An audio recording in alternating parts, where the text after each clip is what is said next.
Hey, welcome back. So today, as we continue talking about the 5 love languages, today we're going to talk about a little bit of a difficult topic, and that is anger and love. And you might be wondering why we're talking about anger and love at the same time. Well, it's because anger and love are often felt at the same time, because the more we love someone, the more angry we can feel toward them. And anger is the most troublesome emotion in family life. Probably not a surprise to you. And did you know that mishandled anger is the root of society's biggest problems? Now, not all anger is bad or negative. There is righteous anger, but most often, anger creates more problems than it solves. A really interesting quote from this book says that the primary lifetime threat to your child is their own anger. So why are we talking about this so much? Well, because as parents, it is our job to raise our children in the ways that God wants them to be raised. And so part of that is self-control, which has a lot to do with anger. And unless we as parents can understand anger and model how to control our anger, our children don't have a chance to learn how to control their anger. So our children can express anger, and we can express anger in 2 different ways, either verbally or behaviorally.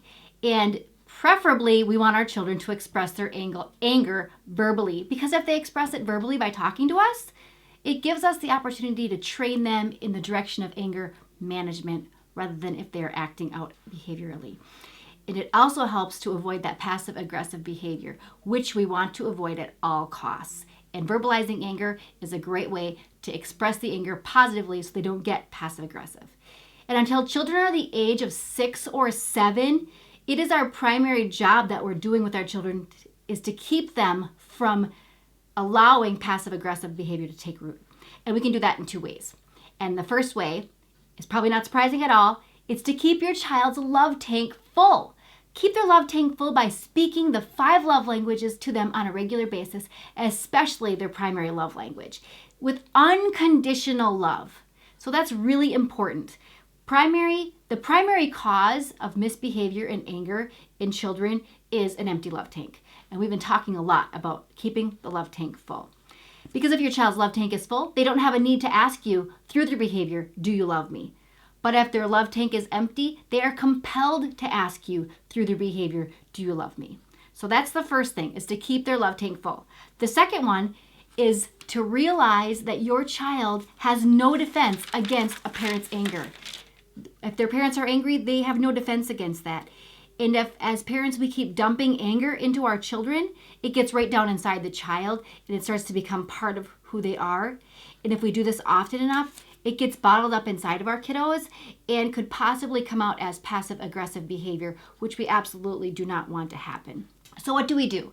Well, James 1:19 tells us to be quick to listen, slow to speak, and slow to get angry. And this is exactly what we need to model for our children when they are angry. And the younger they are in the different stages of life they're going through, they're going to need more of a guide from us to get through it. But what we need to do is to listen calmly. We need to calmly listen to our child and allow our children to express themselves verbally, express their anger verbally. Now, this probably isn't going to be very pleasant to listen to, probably not pleasant to hear, and it's probably going to be difficult sometimes to let your child verbally express themselves.